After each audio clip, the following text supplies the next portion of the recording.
If Australia felt good and forged an inspirational path for us all, then the next round in Malaysia would give us memories I'll never, ever forget. With 2 drivers on the podium in the previous race, we had total belief in ourselves and felt good going into that weekend. Despite the intense heat and humidity at the Sepang circuit outside Kuala Lumpur, I strapped Kimi into the car on the grid, dripping sweat all over him as I leaned in to buckle up the belts, and when he made a joke about it I knew he was feeling relaxed at that point, which I assumed was a good thing. Then, casually, just a few seconds before I had to leave the grid ahead of the race start, he asked me how many laps the race lasted for. Well, it's 56, but shouldn't you know that by now? I replied, double-checking I wasn't the victim of some elaborate prank. It later turned out that Kimi hadn't a clue how long he was supposed to be racing for and that this would become a common occurrence. It had been no joke. DC's car had an electronics failure in Malaysia and had to retire, but Kimi kept on going and going.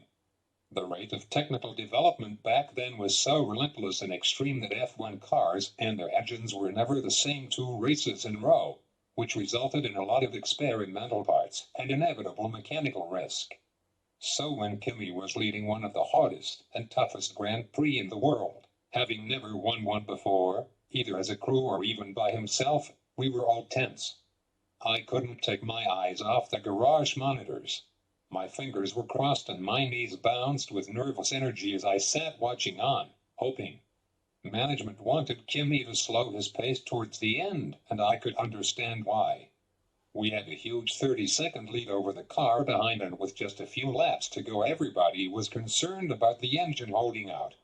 It turned out that Kimi didn't do slow very well and went on setting faster and faster lap times, ignoring our advice on the radio and extending his lead to almost 40 seconds with 2 laps left. It drove our chief engineer, Steve Allen, mad, a man who was so straight as you like, well-spoken and ethereal that the garage had nicknamed him the Reverend.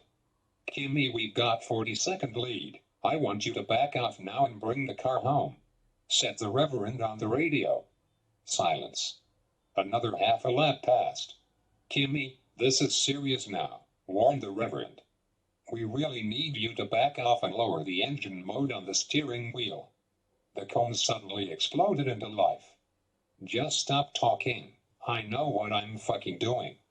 When Kimi eventually passed the McLaren garage to begin his final lap, everybody charged across the pit lane, cheering him towards the finishing line.